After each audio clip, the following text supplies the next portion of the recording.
Muy buenas tardes, damas y caballeros. Bienvenidos a Arriba Perú Noticias. Bienvenidos a la información. Me presento ante ustedes con esta mascarilla. Sin embargo, puedo aceptar además la participación de nuestro invitado para hoy, el doctor Teodoro Castro Contreras, quien va a manifestarse a través de nuestra plataforma, él sí sin la mascarilla, porque además entendemos de que nos encontramos en un lugar donde no hay mucha concurrencia. Creemos donde además se respeta los protocolos de salubridad. Estamos en la oficina, en el despacho del doctor Teodoro Castro Contreras. Esta oficina se encuentra ubicada en Lima. Hemos llegado hasta aquí porque nos hemos visto bastante preocupados con referente a todo lo que viene sucediendo a nivel nacional. Y es sumamente importante que ustedes, hombres y mujeres de todo el país, porque nuestra labor periodística es vista no solamente a nivel nacional, sino a nivel internacional también. Es sumamente importante que ustedes tomen en cuenta lo que va a suceder hoy. Hemos llegado desde el distrito de Chancay hacia la ciudad de Lima. Hace unos instantes, con el doctor Teodoro Castro Contreras, que está aquí con nosotros, hemos caminado por las calles adyacentes al Congreso de la República, Jirón de la Unión también, Emancipación, es una avenida bastante concurrida. Vemos presencia de una gran cantidad de efectivos policiales, pero aún así entendemos que nuestro país está atravesando momentos muy difíciles. Hay una crisis política que afecta de sobremanera a diferentes sectores en el distrito de Chancay, en la provincia de Huaral, en la región Lima y en todo el país. La población levanta su voz para mostrar su disconformidad con todo lo que ha sucedido en los últimos días desde el Congreso de la República y por supuesto también con respecto a la juramentación de Manuel Merino de Lama como nuevo presidente de la República. En fin, mil disculpas a nuestro invitado, porque nosotros nos hemos mostrado bastante interesados en tenerlo en nuestra plataforma. Nos hemos comunicado con él desde nuestros estudios y por supuesto, el doctor aquí presente ha aceptado también esta entrevista. Mil disculpas por explayarnos en esta nuestra participación inicial. Lo vamos a presentar. Está con nosotros el doctor Castro Contreras. Doctor, muchas gracias por recibirnos en su despacho. Entendemos que su agenda está recargada.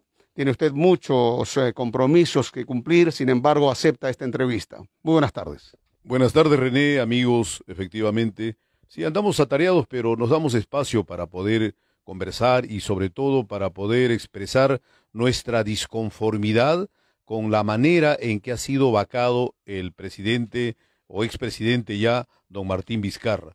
Creo que vamos a ir directo al tema, porque ayer han habido manifestaciones de disconformidad, porque el pueblo siente que aquí ha habido un atropello y el pueblo lo siente, pero no sabe de repente expresarlo de una manera distinta que el salir a las calles y poder vociferar a voz en cuello que no está de acuerdo con la manera en que se ha procedido. Resulta que los congresistas actuales, 105 en total, votaron a favor de la vacancia por incapacidad moral permanente. Pero resulta que ese tecnicismo que se encuentra inmerso dentro del artículo 117 de la Constitución no tiene un respaldo conceptual. No sabemos qué significa tener incapacidad moral permanente. El Tribunal Constitucional, en su momento, cuando se presentó un recurso, debió de haber ampliado su expresión, su conclusión mejor, para poder explicarnos a todos los peruanos qué significa estar inmerso, incurso dentro de una incapacidad moral permanente. No lo hizo. Entonces dejó ahí la expresión abierta y aprovechándose de este concepto mal habido y mal todavía conceptuado, los congresistas han aprovechado con su carta libre, ¿no? Tienen derecho a ejercer, por supuesto, la votación libre y democrática, pero parece que ha habido una concertación de voluntades para poder de mala manera declarar la vacancia presidencial.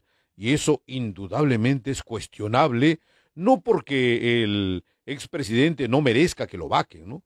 Definitivamente había actitudes deplorables, había actitudes a todas luces que se convertían pues en un hazmerreír, en un hombre ridículo que no tenía la capacidad de comportarse a la altura de la exigencia del pueblo peruano.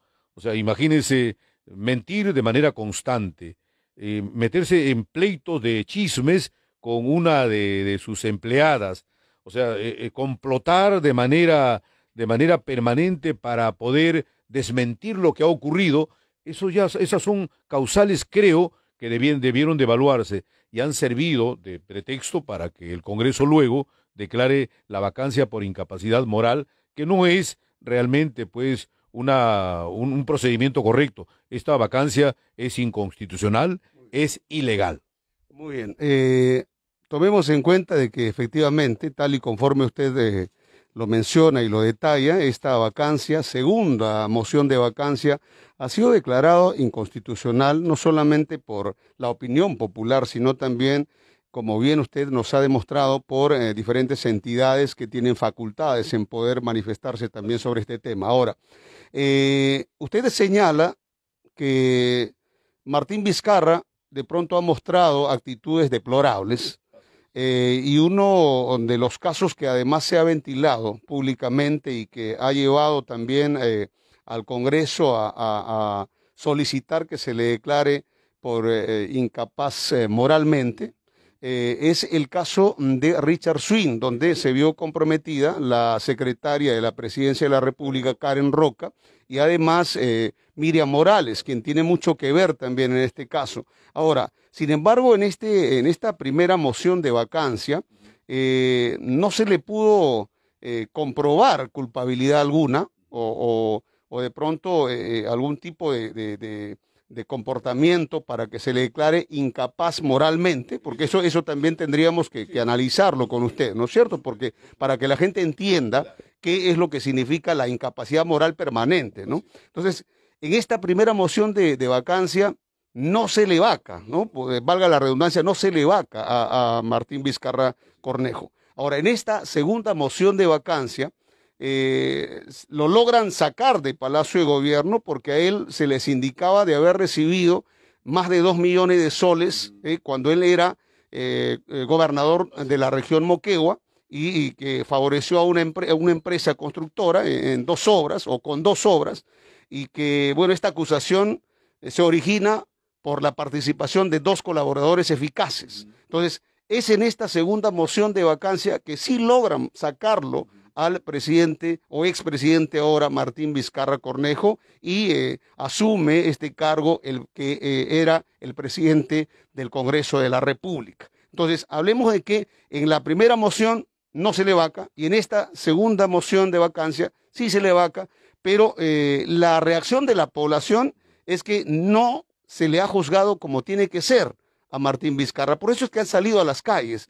Desde su punto de vista, la población tiene razón, la población tiene el derecho de manifestarse entendiendo de que ellos piensan que no se le ha juzgado como tiene que ser a Martín Vizcarra. Yo creo que sí. Efectivamente, en una democracia como la nuestra, se tienen que respetar los derechos de los ciudadanos. Y el señor Vizcarra, quiera o no, es un ciudadano peruano que llegó a la presidencia por una cuestión legítima, debido a que en su condición de vicepresidente le correspondía asumir la presidencia cuando renuncia también el investigado expresidente Kuczynski, Pedro Pablo Kuczynski.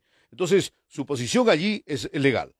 Lo que no es muy correcta es su conducta, ¿no? Han habido actitudes y procedimientos en el desenvolvimiento del cargo que son bastante deplorables, pero al margen de ello, la población peruana siente que ha habido un atropello a los derechos fundamentales de él como individuo, como presidente de la República. La causal que ha invocado el Congreso de la República no es una causal valedera, es una causal que no tiene una explicación coherente. la incapacidad moral permanente no tiene una concepción definida. No sabemos qué significa eso. La incapacidad moral, lo moral está pues de repente concatenado a lo espiritual, a las creencias, a las conductas, pero ¿quién puede ser un incapaz moral? Por ejemplo, ahora lo decíamos, ¿no? Había un candidato en Colombia que tuvo la desfachatez frente a una pregunta irreverente de bajarse la truza y enseñar el trasero. Entonces, pues un mandatario que haga eso o un candidato que haga eso es un incapaz moral porque esa conducta está reñida con la moral de la sociedad. Pero una incapacidad moral porque se ha acudido a los colaboradores eficaces que de suyo son también delincuentes porque están comprendidos dentro de la investigación cuando ellos manifiestan que han habido actividades desarrolladas en beneficio del señor Vizcarra y seguramente lo han demostrado con pruebas, pero es producto de una investigación que tiene que concluir en una sentencia. No es que se pueda presumir nada más. Bien, y yo no creo que esa sea pues sea una circunstancia valedera como para que el Congreso lo asuma como una posición para vacarlo por incapacidad moral permanente. Es eso lo inconstitucional. Y no lo digo yo solamente, lo dicen los tratadistas de la Constitución, como el doctor Landa Arroyo, que fue presidente del Tribunal Constitucional. Lamentamos que no haya habido una expresión de la actual presidenta, la señora Ledesma, quien ha debido de aclarar esta situación, porque hay un expediente en ciernes que va a contar con la sentencia de ellos, el aporte de ellos.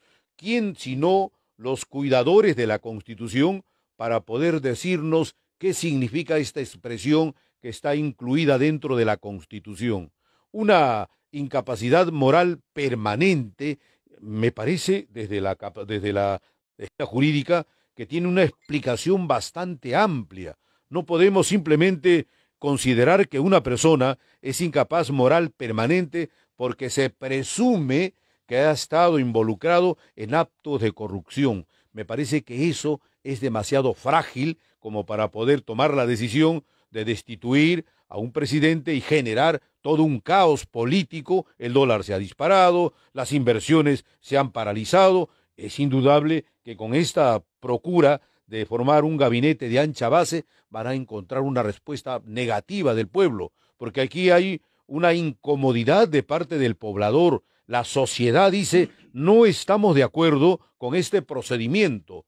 Seguramente, si con más cordura el Tribunal Constitucional o el Poder Judicial se hubiesen pronunciado sindicándolo como un delincuente, en ese momento sí era posible acudir o invocar este precepto legislativo. Sin embargo, ahora ha habido un apresuramiento y lo extraño es que ha sido por mayoría absoluta. 105 integrantes del Congreso dijeron, estamos de acuerdo en vacar al presidente y que asuma el presidente del Congreso. Oiga, y luego, ¿qué va a ocurrir? Me parece que todo esto es un incierto todavía, no tenemos una planificación.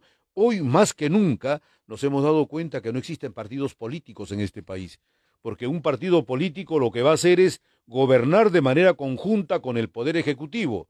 El Poder Ejecutivo estaba absolutamente solo, no tenía un solo representante en el Congreso, y esos representantes del Congreso, advenedizos muchos, porque no son militantes de partido, no hay un partido político que haya podido salir al frente y haya podido defender esta postura inconstitucional de parte de los congresistas. Creo que se hace necesaria la construcción de partidos políticos, no agrupaciones de amigos, no confederación de amigos, sino verdaderos partidos políticos con ideología, con apostolado, un partido político que tenga una planificación hacia adelante, un programa de político de aquí a 50 años. Somos un país que tenemos advenedizos. Aparece un outsider, llega a la presidencia y empieza a aplicar y a destruir todo lo que el otro construyó. No tenemos un carril en el cual nos vayamos a ensamblar para poder desplazarnos. Lo tiene la mayoría de los países. Para nosotros, desgraciadamente, eso todavía es una utopía. Muy bien, yo creo que es importante aclarar diversos puntos, doctor. Hablamos de que lo que se ha hecho desde el Congreso de la República es inconstitucional, tomando en cuenta diversas actividades, pero aclaremos algo que a la población le interesa incluso. La participación de estos dos colaboradores eficaces, ¿por qué se da? ¿Cómo aparecen? ¿Por qué denuncian al expresidente Martín Vizcarra?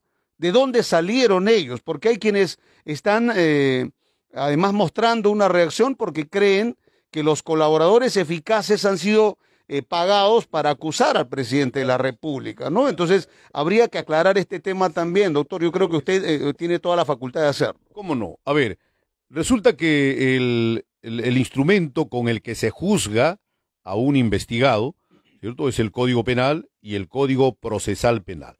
Bien, estos instrumentos nos van a dar prerrogativas, nos van a dar metodología de cómo va a proceder un fiscal en esa etapa de investigación. Entonces, cuando hay presunción de haber cometido delito, lo que va a hacer el fiscal es ordenar la investigación sobre ciertas personas o instituciones públicas o privadas también, pero lo que va a hacer es, a ver, investigarlo en libertad o investigarlo con prisión preventiva. Bien, estas personas cuando se ven privados de su libertad, involucrados en el delito, por cierto, porque para ser colaborador eficaz tengo que ser delincuente.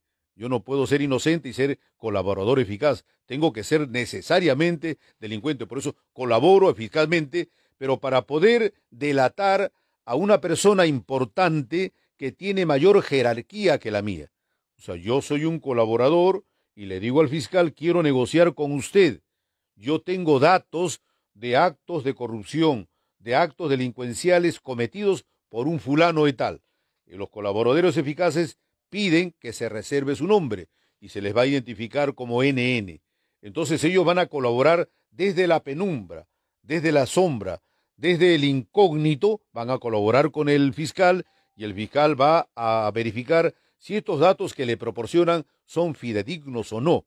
Entonces le servirá luego para sus conclusiones y para que pueda determinar una acusación, porque va a trabajar de manera permanente con el juez también de la investigación.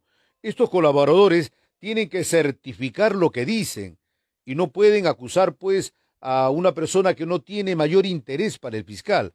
Indudablemente, un colaborador eficaz que dice, tiene pruebas, está siendo investigado y tiene pruebas contra el presidente de la República, indudablemente va a inquietar al fiscal porque se trata pues de un pez gordo.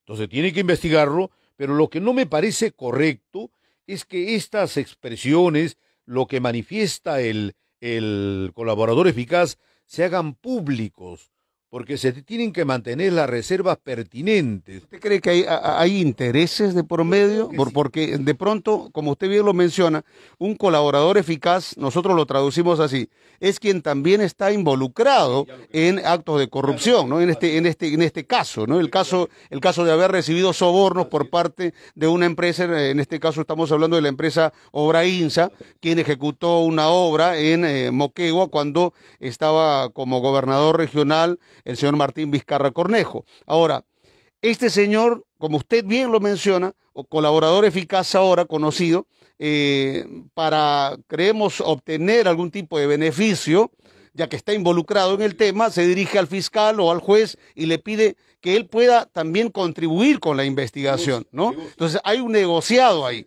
Pero ¿por qué aparece el nombre de este colaborador? ¿Por qué se difunde la participación no solamente de uno, sino de dos colaboradores? ¿Hay intereses de por medio detrás de esto? Yo creo que sí. Desgraciadamente, los fiscales que investigan se dejan llevar mucho por el asunto mediático. Todo se convierte en noticia y los periodistas buscan justamente eso. Ellos son presos o presas de la espectacularidad. Cada uno quiere demostrar que es mejor investigador que el otro, cuando eso debe mantenerse en reserva absoluta. Una investigación debe tener sus parámetros y sus cuidados. Yo no puedo decirle a la prensa, estoy investigándolo a fulano, fulano de tal es mi colaborador y me ha dicho esto. Oiga, perdóneme, ahí hay una investigación pues que ya no es reservada, es una investigación pública. Entonces yo no creo que nosotros los ciudadanos peruanos merezcamos eso.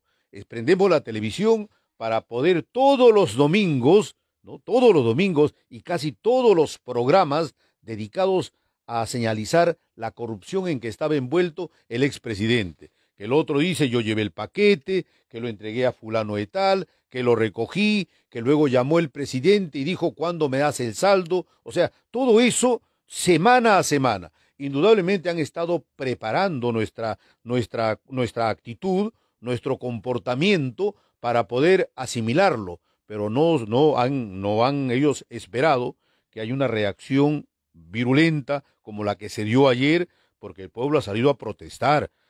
Incluso desde el primer momento en que se declara la vacancia de Martín Vizcarra. Esto que sí, claro que sí, tan es así que un joven indignado le da, pues, le arroja un puñete a un congresista, Ricardo Burga. sí, que estaba hablando en demasía, pues le dice cállate y le lanza su puñete. O sea, me parece que hay una indignación, hay una frustración en la ciudadanía peruana, porque desgraciadamente las actitudes que han precedido a este acto, que se ha consolidado de manera inconstitucional, por cierto, yo no creo que sea buena para la salud democrática de nuestro país, como fuere, si el expresidente Vizcarra estaba involucrado en temas de corrupción, debió de demostrarse, debió de haber una sentencia previa para poder luego proceder a vacarlo, pero no hacerlo por presunción simplemente. O sea, esto es una mala actitud y un mal precedente. Y todavía peor es que muchos personajes que estaban ya enterrados políticamente aparezcan nuevamente en la palestra. Se aprovechan del tema. Aprovechándose del caos. San Román, por ejemplo, cierto que ya está voceado como ministro, una serie de gente oscura que está nuevamente apareciendo, reviviendo, aprovechándose del caos. Y esto se debe al descuido y a la negligencia de los cabecillas, mejor, de los partidos políticos. No son líderes para nada. Yo no creo que haya un liderazgo político en este país. Aquí no se puede hablar de liderazgo pregonando muertes. Cuando yo salga, yo quiero ser presidente y voy a fusilar. Oiga, solamente estamos vendiendo y prometiendo muerte. Y la gente quiere apostar por alguien que quiere matar. Y no se puede estar matando a los hermanos. Aquí hay que juzgarlos. Porque el día en que nos convirtamos en criminales y en que pretendamos matar a las personas porque robó un reloj, porque fue un corrupto, ese día no terminamos como país y la democracia sirve para nada. Ahora, tomando en cuenta todo lo que ha sucedido, con la participación de estos colaboradores eficaces, con la vacancia de Martín Vizcarra, con la participación de estos, entre comillas, líderes políticos que aprovechándose de este caos, de esta crisis, salen a las calles y empiezan a disparar barro con metralleta y decir yo soy el mejor y yo voy a hacer lo que el pueblo necesita y prometer lo que pueda prometer en el momento. ¿Usted cree que se debió de juzgar a Martín Vizcarra al término de su mandato o de pronto el Congreso de la República ha realizado una labor que si bien es cierto puede ser cuestionada, pero lo ha podido hacer en su momento? Pienso que sí, además es una obligación imperativa de parte de uno de los poderes del Estado, ¿no? Un Estado que tiene los poderes equilibrados, el poder legislativo, el poder ejecutivo, el poder judicial está obligado a investigar a todo aquel que puede estar inmerso en actos delincuenciales. Tiene la obligación y tiene su derecho independiente. Estamos hablando del Poder Judicial. Judicial, bien. Pero el Congreso. El Congreso no tiene las facultades del Poder Judicial. El Congreso lo que hace es nombrar comisiones investigadoras para poder determinar culpabilidad o no, pero culpabilidad civil, culpabilidad administrativa. El Congreso no puede juzgar a nadie. Quien lo tiene que hacer es el Poder Judicial. Lo que hace es determinar, derivar en la conclusión de su investigación para que sea el Poder Judicial el encargado si no estaríamos frente a un Congreso cancerbero que puede también tomarse facultades de cancelar, de vacar, de repudiar y de expectorar a quien le parezca. Y la ley no dice eso. La Constitución lo que hace, genera un equilibrio de poderes para que cada quien, y es un peligro, por supuesto, cuando existe un poder ejecutivo que no tenga respaldo legislativo. Mire, acabamos nosotros de presenciar cosas inauditas. Un Congreso que no tiene idea de cómo legislar, porque está nutrido de personas que no tienen la especialidad y no tienen al asesor para poder construir normas coherentes. En su momento Después de debatir, procuran una ley, la hacen legítima, para que los peajes no cobren más estos montos. Al poco tiempo que hace el Poder Ejecutivo, cuestiona por inconstitucional la norma. Después de 2 meses, el Tribunal Constitucional declara inconstitucional esa norma. Un trabajo de meses, un trabajo que ha costado una cantidad tremenda a nuestros bolsillos, es declarado inconstitucional porque justamente el Congreso no podía de ninguna forma sacar una ley de esa dimensión. Ese es el problema. Este Congreso está actuando a espaldas de la población. El pueblo no lo ha elegido para que puedan vacar a un presidente. Lo ha elegido para que pueda trabajar de manera conjunta con el presidente. ¿Y qué han hecho? Se han enemistado, se han peleado y ahora terminamos como con un episodio fatal para la salud democrática, para nuestro país, vacando a un presidente cuando se aprovechan de un instituto que está inserto dentro de la Constitución, pero que es una norma por demás amplia, por demás vacía, por demás infructuosa. Ahora, hay algo que no vamos a dejar pasar. El presidente o expresidente Martín Vizcarra ya no está en Palacio de Gobierno, pero en su debido momento, cuando ya incluso se anunciaba un debate de vacancia, donde se le declararía incapaz moralmente a Martín Vizcarra, ¿usted cree que el entonces presidente ha tenido la oportunidad de dialogar con los altos mandos militares, tomando en cuenta que se trata de el jefe supremo de las Fuerzas Armadas, y cerrar el Congreso y decir, no, pues señores, ustedes tienen que dejarme trabajar tranquilo, tienen que dejarme trabajar hasta culminar mi periodo y luego recién ustedes podrán, no sé, procesarme, juzgarme? ¿Usted cree que eso ha podido de ser? Pudo hacerlo, pero creo que por respeto a la democracia no se ha hecho. Lo que pudo, más bien, creo pudo hacer al final también, es plantear un recurso contra la decisión del Congreso, y eso hubiese suspendido temporalmente, en tanto se resuelva, hubiese suspendido temporalmente lo que acontece hoy día. O sea, Merino no hubiese podido juramentar, ¿no? Quieras o no, el defenestrado presidente hubiese permanecido en el cargo hasta que el tribunal resuelva si es constitucional o no su vacancia. No lo hizo, lo ha dejado, pero mire cómo se ha fortalecido.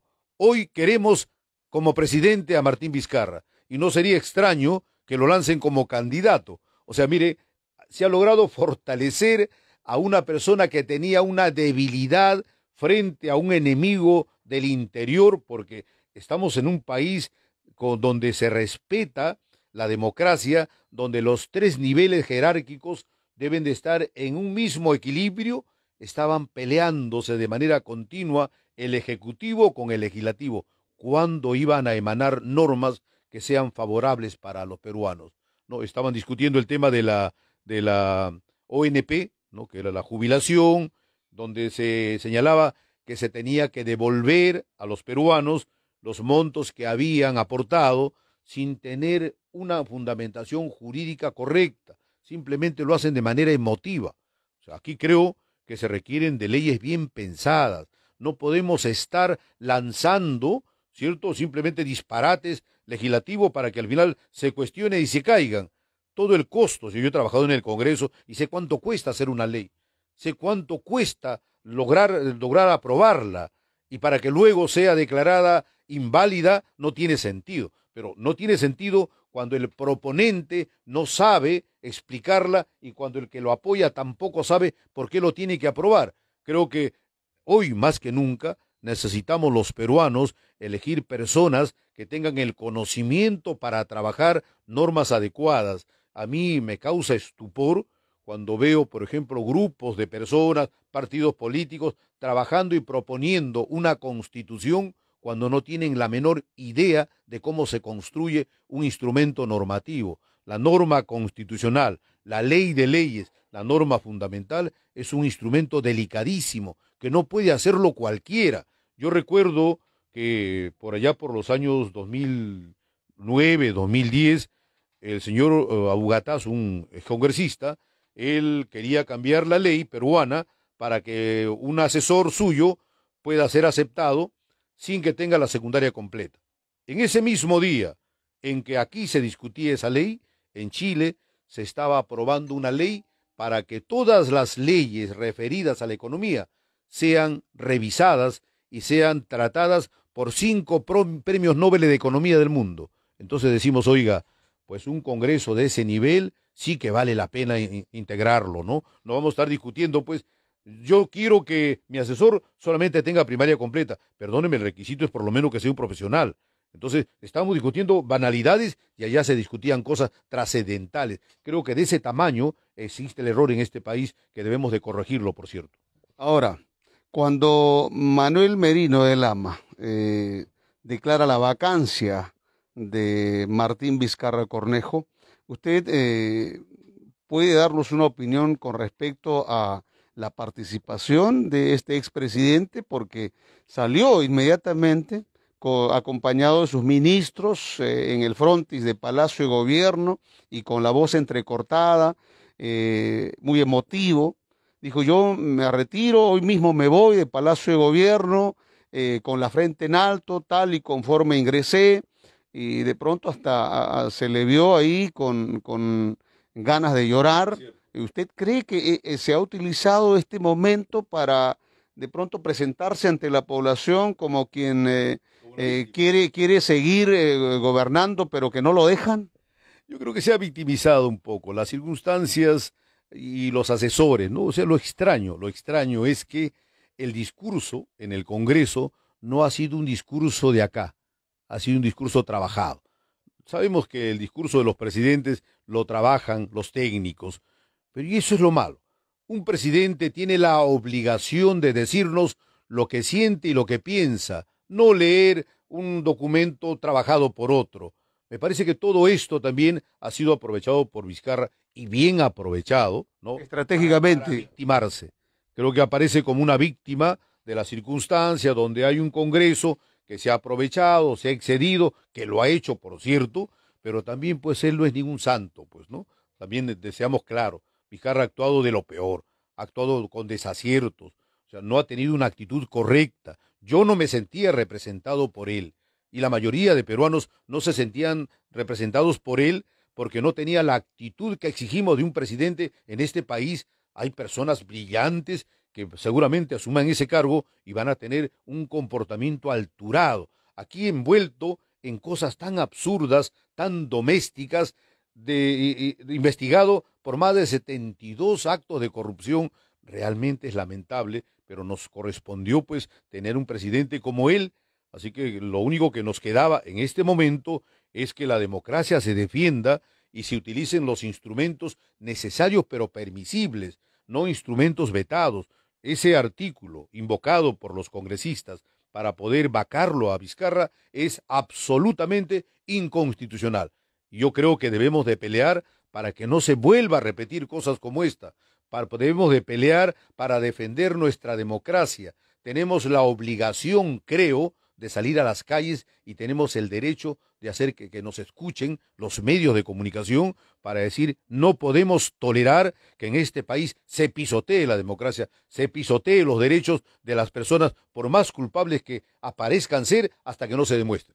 Bueno, no queremos pasar esta pregunta que le tenemos que hacer. Cuando Martín Vizcarra ingresa al Congreso de la República antes de las 10 de la mañana, él al parecer llegó con ánimos de enfrentamiento, porque incluso le dijo a los congresistas, aquí hay más de un investigado, aquí cuántos de ustedes tienen antecedentes, cuántos de ustedes están sentenciados. Entonces, hubieron quienes incluso salieron a decir, bueno, él no ha venido a defenderse, sino ha venido a pechar al Congreso de la República. Pésima actitud, mal aconsejado, ¿no? Yo no creo que esa haya sido una actitud propia de él. Probablemente la gente de su entorno le haya dicho eso. Le han soplado al oído un dato que él aprovechó, pero que cayó mal. Pues si vamos de invitado a un lugar donde el anfitrión, ¿cierto?, tiene que ser respetado, él ha ido con la pata en alto, él ha ido a espetarles, a encararles sus defectos, ¿cierto? No ha ido con la humildad. Entonces, me parece que ha pagado la factura, ¿cierto? Porque si algún congresista por ahí estaba todavía dubitativo, lo que hizo fue aprobar la moción de vacancia, porque mire, efectivamente, pues los congresistas no son pan de Dios, ¿no? esos congresistas que están investigados, de seguro que más de uno va a ir a la cárcel. Entonces, pero han sido elegidos por nosotros. ¿Quiénes son los responsables si no sus partidos políticos, entre comillas, que tamizan, ¿cierto?, que se encargan de verificar sus antecedentes? Son ellos los que han permitido que el pueblo los elija, y los ha elegido de mala forma. Hemos votado aquí de una manera tan inusual, tan circunstancial, que no sabemos quiénes son los congresistas que nos representan. Y estos congresistas que nos representan no han venido a colaborar con el Poder Ejecutivo, han venido a ponerle cortapisas, han llegado para poder conseguir ellos favores, para poder trabajar en busca de lobbies, porque son personas que no tienen idea cómo legislar. A mí me parece bochornosa la actitud de más de uno cuando es entrevistado, porque no tiene idea para qué está allí. Pero yo creo que si hablamos de una defensa, ir a pecharlos, ir a sacarles en cara de que ustedes no tienen la calidad moral, no tienen autoridad moral para estar aquí y por qué me juzgan a mí, ¿no? Yo creo que eso no es defensa. Ahora, hablemos, doctor, de Manuel Merino de Lama. ¿Quién es este señor? En diferentes medios de comunicación se ha hecho saber de que quien ahora ha asumido el cargo de presidente de la República no ostenta título profesional y que además ha sido impulsado por líderes políticos y que ahora va a solamente obedecer a la gran masa capitalista. No le queda otra. A ver, yo creo que no le queda otra, porque, a ver, los cargos se van a ejecutar de acuerdo a la capacidad y al conocimiento de la persona encargada. Este señor, pues, tiene un conocimiento bastante pequeño, ¿cierto? No ha demostrado como presidente del Congreso, ha demostrado que no tiene capacidad para aportar, no tiene capacidad para clarificar. Gobernar un país como el nuestro no es sencillo. Indudablemente detrás de él hay mucha gente con una sapiencia tremenda y que sabe cómo, de qué forma dictaminar normas para favorecerse. Gente que está ligada a la educación, a la inversión, gente que tiene muchos intereses de por medio, que definitivamente van a aprovechar de esta circunstancia para poder favorecerse. Una norma, quierase o no, es legal cuando se promulga. De aquí a que se pueda declarar inconstitucional ya dio muchos efectos. Entonces, me parece que están en pos de eso. Están utilizando a este señor para poder él ser simplemente un títere manejado por titireteros que sí tienen la capacidad y tienen toda la logística como para aprovecharse de este vacío. Yo no creo que le espere un futuro muy venidero a nuestro país. Van a haber dificultades y van a haber seguramente que sí, manifestaciones de repudio social, porque el hombre de a pie es el que más va a sentir, ¿no es cierto?, esta ingobernabilidad. Los hombres que tienen dinero se acomodan.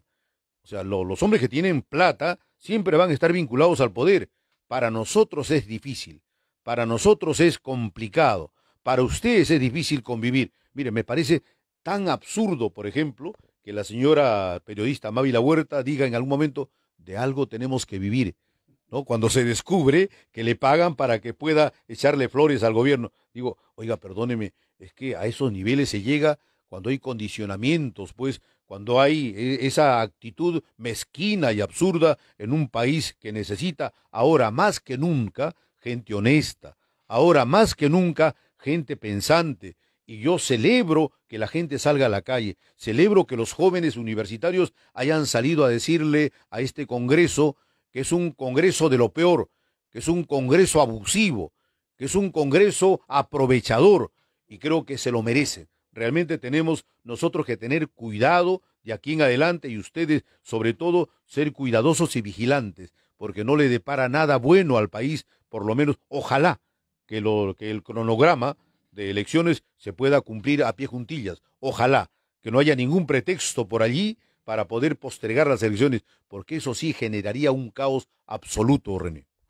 ¿Qué hay que hacer ahora, doctor? Porque a continuación viene la componenda de grupos que van a acompañar a Manuel Merino de Lama.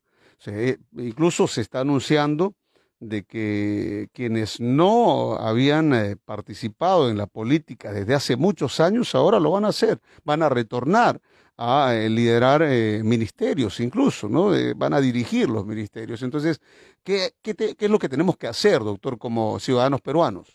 Yo creo que van a mal dirigirlos, ¿no? Mal dirigirlos. O sea, a mí me parece, por ejemplo, absurdo y tan intolerable que en su momento el señor Vizcarra, ¿no? Felizmente que lo vetaron, quisiera poner como primer ministro a un señor que había sido escudero mejor de Nadine Heredia, ¿cierto? Que terminó y después culminó el periodo y terminó criticándolos, habiendo sido parte de ese sistema y de ese error. O sea, a ese señor, sea cateriano, ¿cierto? Lo promueven como primer ministro y sale a ofender al Congreso, sale pues a protestar contra cosas tan absurdas. Felizmente no lo aprobaron. Ese ha sido un error político de Vizcarra y yo en realidad no lo justifico. Lo que ocurre es que cuando hay un presidente que no tiene el respaldo legislativo ni el respaldo de un partido político, tiene que hacerle caso al entorno. Y a Martín Vizcarra le ha correspondido hacerle caso al entorno, a la presión, porque era un hombre solo, aislado, peleando contra todo el entorno que tenía sus propios intereses. Entonces, me parece que ha pagado la factura, pero ha pagado la factura de mala forma. No podemos como peruanos tolerar el exceso ni el abuso de poder. El Congreso se ha excedido, ha procedido de manera inconstitucional. Nos corresponde, creo, de ahora en adelante, de ahora en más, procurar recomendar a los integrantes de partidos políticos que se fortalezcan, que no solamente lo hagan por elecciones, no que no solamente se junten para poder ver quién va adelante con el número uno, sino que construyan un partido político con una militancia activa y permanente, que difundan ideología, que integren al ciudadano peruano. Ya basta de estar peleándonos, basta de estar construyendo constituciones que nunca se van a aplicar. En vez de estar perdiendo el tiempo en eso, hay que construir partido. Hay que procurar convencer al ciudadano peruano para que a través de una concepción ideológica entienda que tiene todas las posibilidades para ser un país fuerte, pero que simplemente no lo somos porque no tenemos a un piloto adecuado, no tenemos a un partido que pueda guiar los pasos de nuestra población. Tenemos simplemente personas con intereses que llegan al poder y se acabó todo. Su mayor ambición ha sido llegar. Mire, estamos tristemente juzgando a todos los presidentes desde el año 90. Uno en cárcel, otro fugitivo, el otro investigado, el otro con detención. O sea, perdóneme, este país no puede tener a un hombre honesto en la presidencia. Me parece que nos corresponde a nosotros hacernos esa pregunta y respondernos también.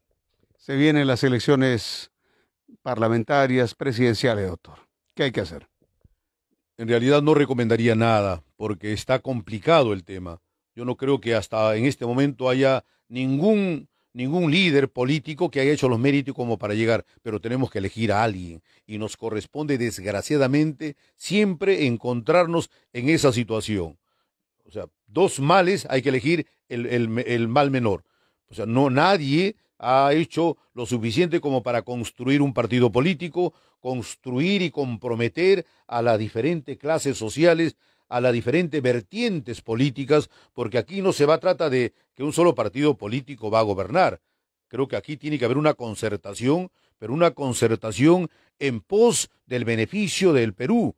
No puede haber una concertación simplemente con intereses partidarios o personales. Aquí la sociedad, el peruano tiene que estar por encima de los intereses mezquinos de esas personas que están acostumbradas siempre a ser elegidos y a ser líderes. Líderes de nada. Hay micropartidos que tienen 4 o 5 militantes, pero están ahí, procurando un curul, procurando llegar para beneficiarse. Eso no debe existir. Este país debe tener un partido grande, un partido democrático, un partido que procure reexaminar lo que hemos hecho. Una constitución es urgente, pero no lo podemos hacer nosotros y tampoco podemos distraer el tiempo. Creo que hay personas especialistas que pueden trabajar una constitución apropiada para nuestro país, necesario para nuestro país, pero hay que procurar, sobre todo, cuidar que esta democracia no se destruya. hay que respetar los poderes del Estado y no hay que permitir jamás los excesos, mi querido René.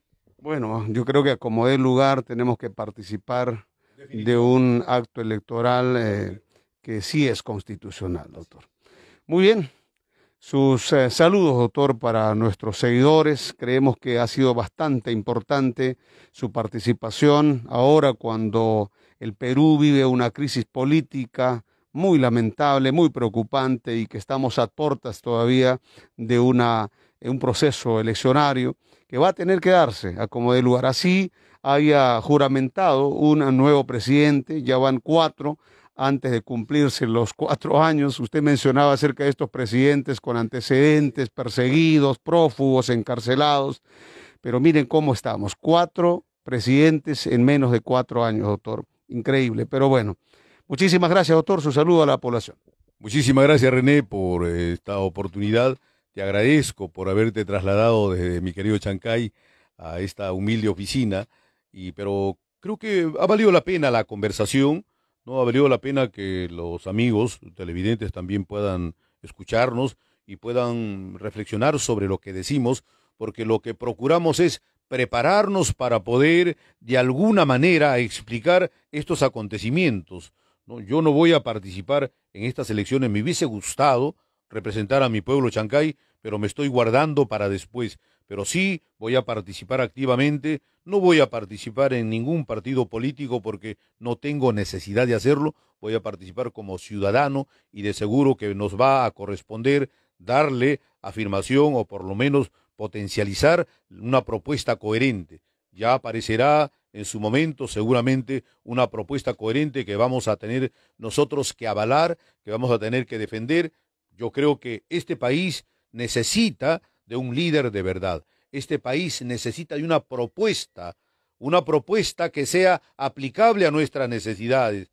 Necesitamos reimpulsarnos, necesitamos verificar los conceptos procedimentales de la educación. Necesitamos reinventarnos y para eso es necesario que haya una persona que tenga la capacidad para aplicar estos cambios. Ojalá que podamos elegirlo democráticamente en su oportunidad. Muchas gracias, amigos. Gracias, René. Gracias por estar acá. Muchas gracias. Muy bien. Muchísimas gracias también al doctor Teodoro Castro Contreras por habernos recibido en su despacho. Y gracias a ustedes por seguirnos, por estar siempre pendientes de esta nuestra labor periodística. Queremos también formar parte de la sociedad de manera directa, porque cuando se dan este tipo de casos en nuestro país, no solamente afecta al ciudadano de a pie, común y corriente, al empresario, al agricultor. Hoy hemos estado conversando con los agricultores que también se ven afectados, este es otro tema, pero también afecta el pensamiento del hombre de prensa. Entonces nosotros, como quienes trabajamos en este tipo de actividades, quienes nos involucramos también con la información que se le tiene que dar a la población, nos preocupamos. Y es por ello que desde Chancay nos hemos dirigido hasta acá, porque Teodoro Castro Contreras, nuestro gran amigo, doctor en ciencias contables, abogado, tiene mucha experiencia y mucha definición exacta con respecto a todo lo que sucede a nivel nacional e internacional. Por ello es que todos ustedes han sido testigos también de su posición y del llamado que se le hace a la población. Muchísimas gracias. Retornamos en cualquier momento con más información.